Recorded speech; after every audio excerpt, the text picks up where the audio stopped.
Suppose that you and I were sitting in a quiet room, overlooking a garden, chatting and sipping at our cups of green tea, while we talked about something that had happened a long while ago.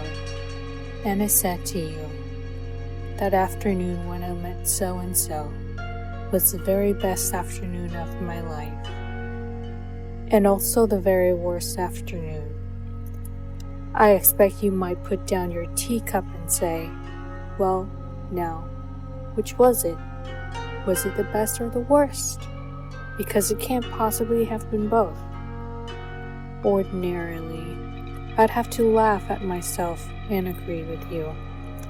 But the truth is that the afternoon when I met Mr. Tanaka Ichiro really was the best and the worst of my life. He seemed so fascinating to me. If I had never known him, I'm sure I would not have become a geisha. I wasn't born and raised to be a Kyoto geisha. I wasn't even born in Kyoto. I'm a fisherman's daughter from a little town called Yoroido, from the Sea of Japan.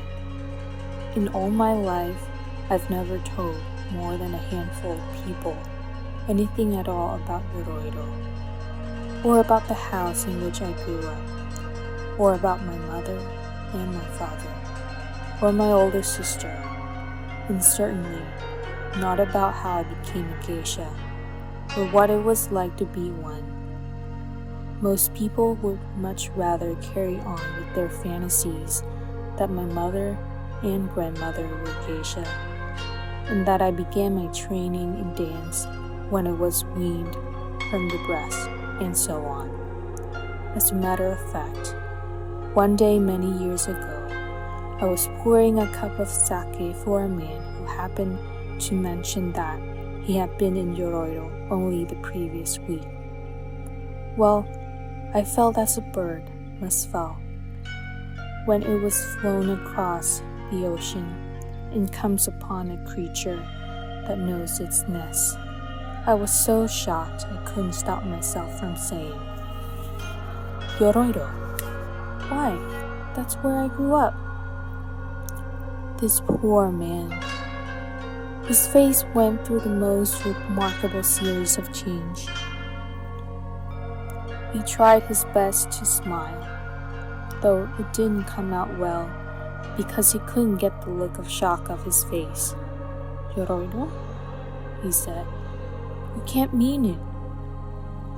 I had long ago developed a very practiced smile, which I call my no smile, because it resembles a no mask, whose features are frozen.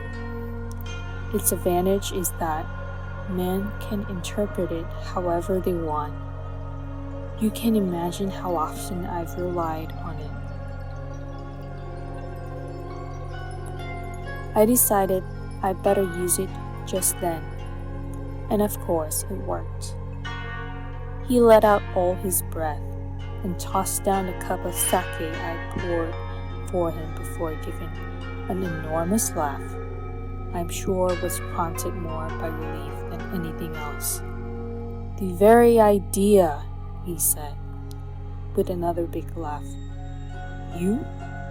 Growing up in a dump like Yoroido? That's like making tea in a bucket.